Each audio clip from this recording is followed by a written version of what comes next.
Bismillahirrahmanirrahim. Assalamualaikum warahmatullahi wabarakatuh. Perkenalkan, nama saya Iksan Nawawi dengan nomor induk mahasiswa 860720816.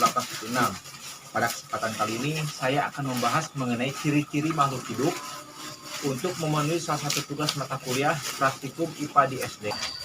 Makhluk hidup merupakan suatu organisme yang memiliki kemampuan untuk bertahan hidup dan melangsungkan kehidupan. Ciri-ciri makhluk hidup pada hewan, contohnya pada sapi. Yang pertama, bernapas. Sapi bernapas menggunakan paru-paru dengan mekanisme inspirasi menghirup udara dan ekspirasi mengeluarkan udara. Yang kedua, bergerak.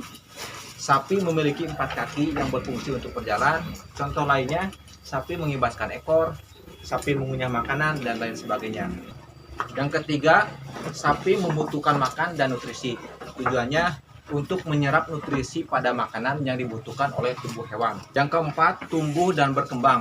Pada kasus ini terjadi perbedaan ukuran tubuh pada sapi antara sapi yang berumur 2 bulan, 4 bulan, 1,5 tahun, dan 2 tahun. Hal ini bisa terjadi karena proses pertumbuhan dan perkembangan. Yang kelima, berkembang biak. Sapi berkembang biak melalui proses perkawinan, baik secara alami maupun buatan. Hasil dari perkembangbiakan ini, sapi memiliki keturunan yang bertujuan untuk mempertahankan kelangsungan hidup. Yang keenam, menerima dan menanggapi rangsangan. Contohnya, apabila ada lalat yang hinggap pada tubuh sapi, maka sapi akan mengibaskan ekornya. Untuk contoh yang kedua, apabila kita memegang hidung sapi,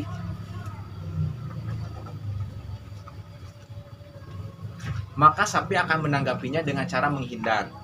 Yang ketujuh, mengeluarkan zat sisa. Contohnya, sapi mengeluarkan kotoran dari hasil proses pencernaan makanan. Contoh lainnya, sapi mengeluarkan karbon dioksida dari hasil proses pernapasan. Selanjutnya, ciri-ciri makhluk hidup pada tanaman. Yang pertama, bernapas. Salah satu contoh yang saya ambil di sini adalah tanaman pakcong, di mana tanaman pakcong bernapas melalui proses respirasi, yaitu menghirup oksigen dan mengeluarkan karbon dioksida. Yang kedua, bergerak. Tanaman bergerak secara pasif dan lambat atau jalan di tempat.